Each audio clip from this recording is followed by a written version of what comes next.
ఎక్కువ వచ్చిందంటే మనకు ర్యాపిడోలో ఎక్కువ డబ్బులు వచ్చాయి, ఎక్కువ ఆర్డర్స్ కూడా వచ్చాయి. సన్సెట్ అవుతుంది, సూర్యుడు ఎదురుగా ప్రత్యక్షమయ్యాడు చూడండి.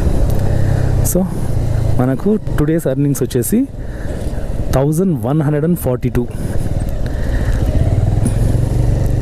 సిగ్నల్ పడింది, ఓకే, ఆపుకొని మాట్లాడుకోవచ్చు. సో ఊబర్లో మనము 1142 రూపీస్ సంపాదించాం. తర్వాత ఊబర్లో 436 రూపీస్. సో 142, 242, 342, 442, 542 ప్లస్ 36 ఆల్మోస్ట్ 70, అంటే